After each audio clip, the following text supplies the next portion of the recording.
How's it coming? Oh, be careful, Warren. What's in it? I'll get it off for you, Mr. Brandt. Say, you came here to learn about emotions, not play children's games. What is this anyway, Mr. Brent? Well, you had some questions about emotions for your biology classwork. This will help. Sit down. Notice your own emotional reactions to what you've just experienced. What did you feel? What did you do? How about you, Jean? Oh, I've got to catch my breath, Mr. Brett. That scared me. Warren, your reaction? Well, I think I feel kind of angry. You tricked us, you know. And you, Larry? Where did you get this thing? This is pretty clever. Notice that each of you reacted differently. Jean's reaction you might call one of fear. I'll say. Jean drew away from the box. That's what you generally do when you're afraid of something. On the other hand, Warren's reaction you might call rage. He was ready for a fight. What happened to me? What did I do? You laughed. You were pleased. You drew closer to the box. You liked it. Psychologically, we classify that sort of response with what we call the basic emotion of love. And so we have examples of each of the three basic emotions: fear, rage, and love. Why did we act that way? I didn't want to be afraid. Our emotional reactions are involuntary, pretty much automatic. Well, if that's the case, then why weren't all our reactions the same? Well, Jean, when we're born, emotional reactions are pretty much the same in everyone. But as we grow older, each of us develops his own individual set of response patterns. Why is that, Mr. Brent? Conditioning. What's conditioning? Come over here. Did you ever see a mouse that acted as if he were afraid of cheese? Afraid of cheese? Sounds impossible, doesn't it? But watch this.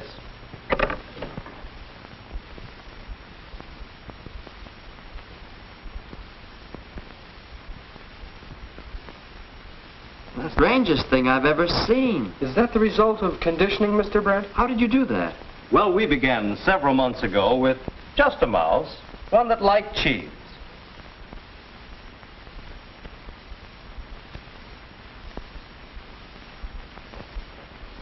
When it was confronted with a piece of cheese, it responded by going toward it.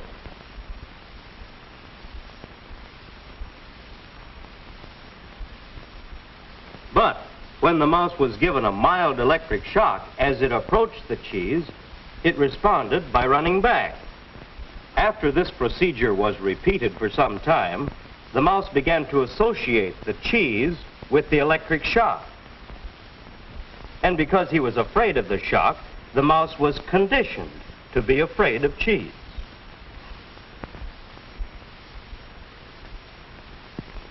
Now, he responds to cheese as he would ordinarily respond to an electric shock.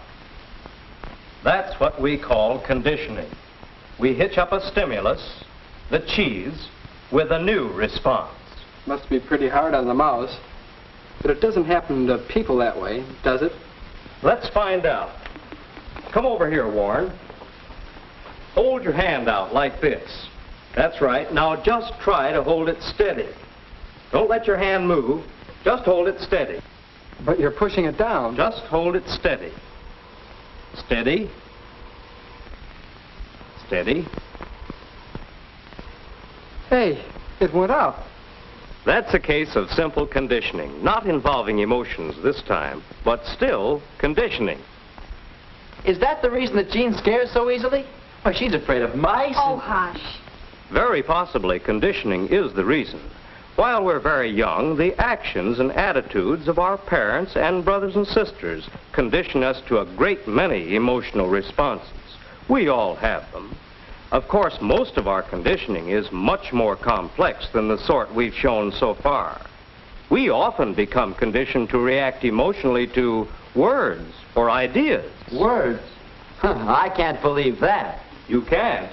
Well, remember, emotional behavior is largely involuntary. Here, come over here and take a look at this model of the brain. This is the front of it.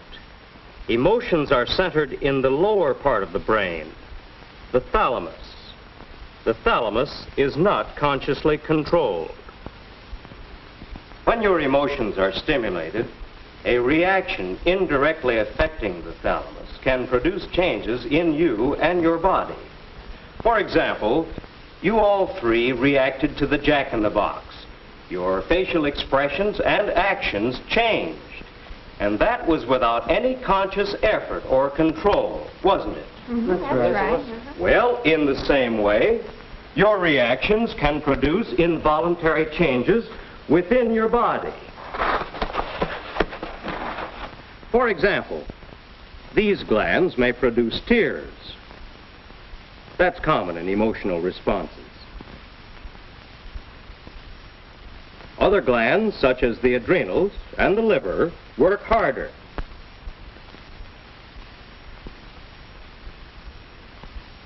Sweat glands in your skin produce perspiration. Your stomach slows down its digestive action.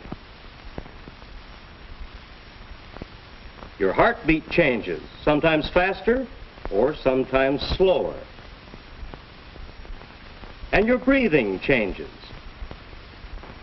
These and many other changes are part of emotional responses, and we can detect some of these changes to measure emotional responses. Measure them? Yes. This device called a polygraph measures variations in breathing and heartbeat, and so indicates emotional responses. Larry, you didn't think you would react emotionally to words. Do you want to try it? Sure. Isn't this something like a lie detector? It's been called that, but actually it measures and records all kinds of emotional responses. This part is the pneumograph, or bellows, which measures your respiration or breathing. Now, if you roll up your sleeve, Larry, we'll put this armband on your arm, and this will record your pulse, or heartbeat. You've probably seen one of these in a doctor's office, haven't you, Larry? Yes, sir.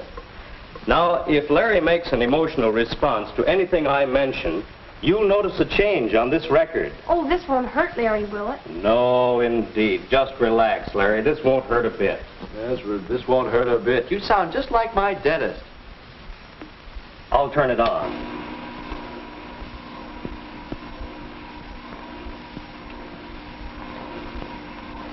Notice how regular Larry's breathing is now, and his pulse as the pens gradually fill in the graph.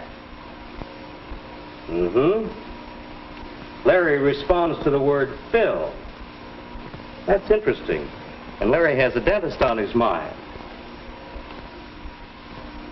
This is just a hunch, but perhaps if we probe deeply, there's another word, probe. Well, I think I can guess several words that will arouse an emotional response in Larry. Toothache. Yes, that's another. Drill. And I'm responding just to words. Why? Well, perhaps you can give us the answer to that one, Larry. Oh, I have been seeing the dentist lately. I had a bad tooth. Aha! You're afraid of something, too. Words, aren't you? I guess so. How did that happen? Well, come on over here to the blackboard. Maybe if I draw a diagram of the process of conditioning, it will help you. S1, the first stimulus, stands for the dentist. He's a good fellow. Larry's normal reaction to him, R1, is curiosity and interest. But the dentist had to drill. That's stimulus 2. And in this case, that caused pain. Response number 2. The normal response to pain is a desire to get away, a type of fear response.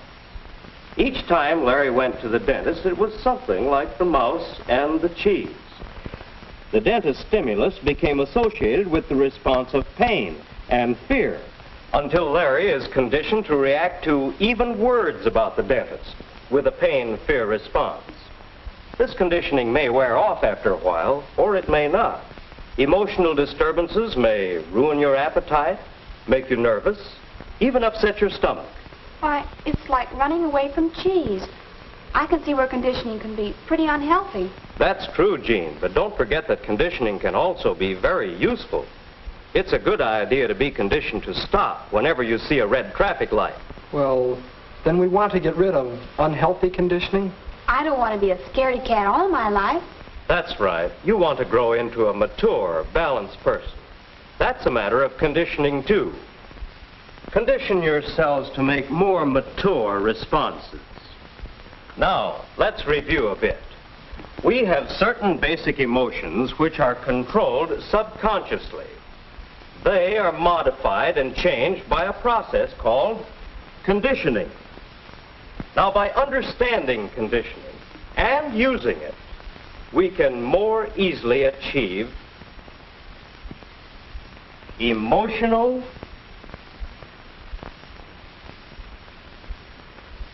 maturity.